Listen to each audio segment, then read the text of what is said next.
Hello people, आज हम बात करेंगे 2026 Thai BL series the edge of horizon के बारे में, स्पेसिफिकली एपिसोड 1। ये वीडियो में basically I summarize the plot and give explanation and review, तो वीडियो को लास्ट तक ज़रूर देखिए। स्टोरी शुरू होने के पहले मैं आपको थोड़ा ये सीरीज का बैकग्राउंड देना चाहती हूँ।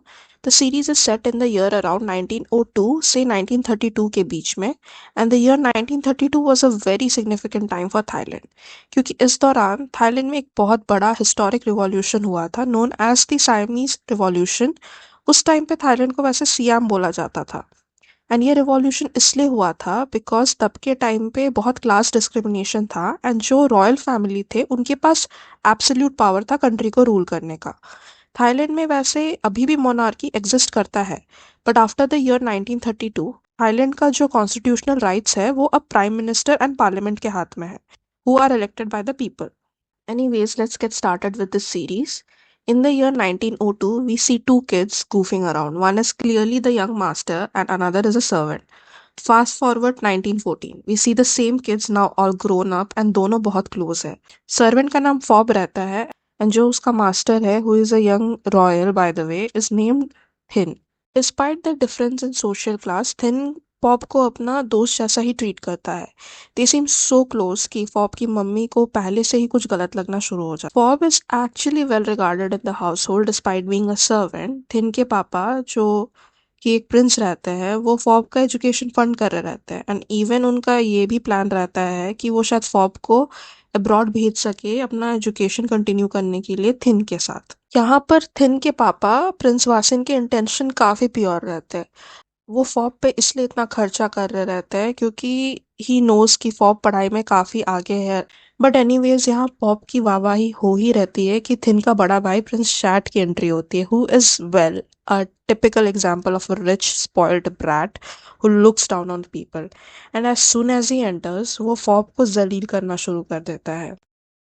प्रिंस चैट इसलिए ये सब कर रहा रहता है बिकॉज उसे फॉब से काफ़ी जलन होता है। चैट एकेडमिकली पढ़ाई में अच्छा नहीं रहता है, and all he does is spend money and drink, तो उसका रेपुटेशन कुछ खास नहीं रहता है उसके पापा के सामने।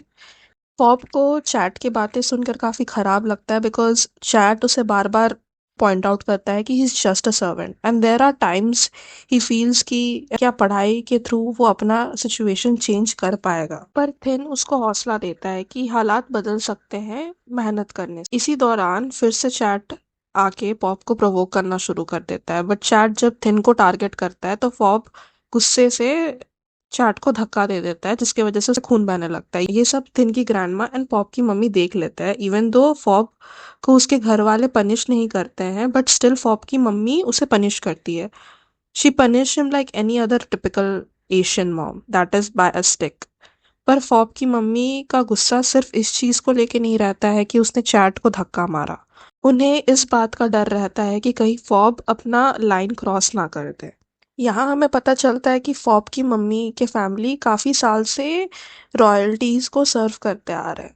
तो फॉब की मम्मी का वो मेंटालिटी रहता है कि they have to stay loyal to their masters because of how good they are being treated. This is obviously from this that Fob की मम्मी का कोई फॉर्मल एजुकेशन नहीं मिला रहता है, इसलिए उनका थोड़ा ऑर्थोडॉक्स मेंटालिटी रहता है। वेरएज फॉब का मानना रहता है कि जो गलत है वो गलत है एंड जो सही है वो सही है। Thanks to the education he is receiving he starts questioning the system, जिसको ऑब्वियसली सुन के उसकी मम्मी और ट्रिगर हो जाती है। फिर रात को जब फॉब अकेले अपने रूम में सो रहा रहता है, बाहर से उसको आवाज आती है कि कोई उसके रूम पे घुस रहा है, एंड फिर वो देखता है कि वो एक्चुअली में थिन है। थिन चुपके से फॉब के आता है ताकि उसे कोई देखे ना, एंड अपने साथ एक मेडिसिन भी लाया रहता है फॉब के लिए। थिन जो मेडिसिन फॉप के लिए लाया रहता है वो थिन फॉप को लगाता है, एंड उसी तरह फिर दोनों सो जाते हैं बेड पे साथ में। अभी तक it is very obvious that they have feelings for each other, but they are not courageous enough to admit it, and also they are probably ignoring the fact कि इट इज़ लव। एंड थोड़े time बाद Fob की mummy जब room आती है तो दोनों को साथ में बेड पे सोते हुए देखती है, and she kind of gets shocked.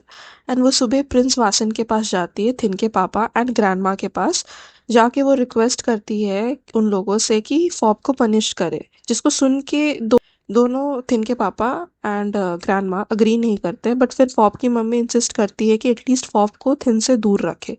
Reason भी Fob is being a bit too arrogant because he thinks he is Finn's favourite. Finn's father and grandma obviously refuse to listen to Fob's mother's request.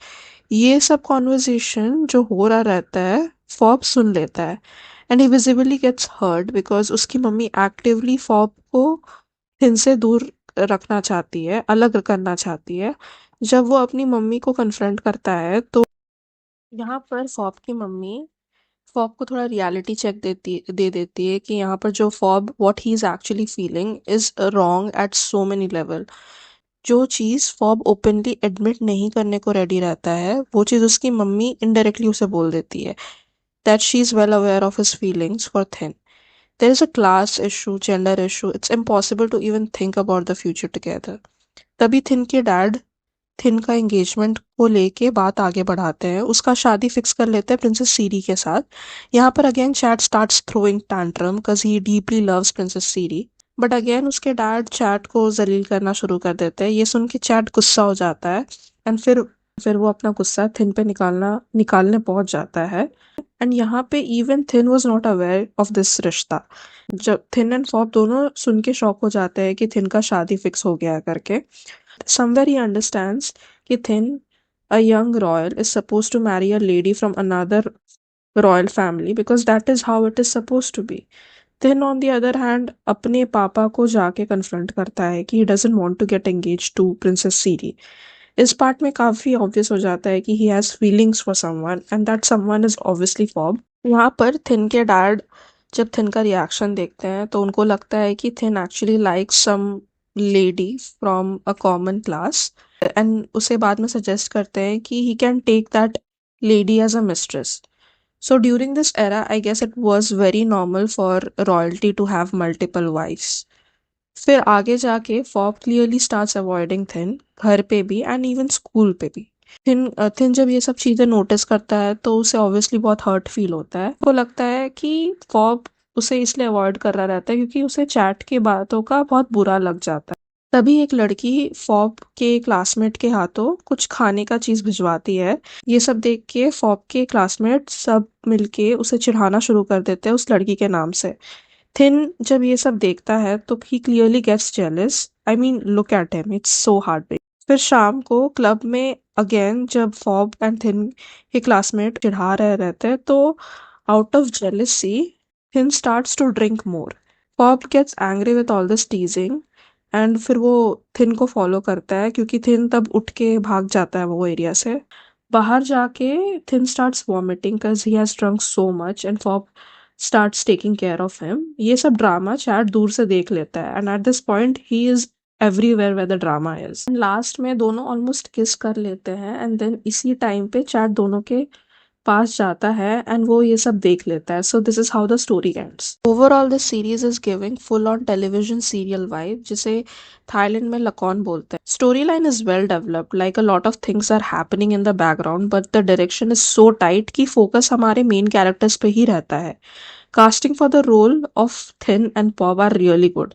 This is the first time the actor In and Ongsa are paired up. Acting यहाँ पे honestly दोनों की बहुत अच्छी है। Episode 1 में बहुत से ऐसे पॉइंट थे जहाँ पर they had to convey their emotions through their eyes and act, जो दोनों ने किया है। All I can say is that this is the kind of series जहाँ पे आपको टाइम निकाल के देखना पड़ेगा। It's really good and I hope इस सीरीज को आप पूरा देखें। This was it for this video. अगर आपको अच्छा लगा तो प्लीज कमेंट में बताइए that should I continue making video on this series और नॉट। Thank you.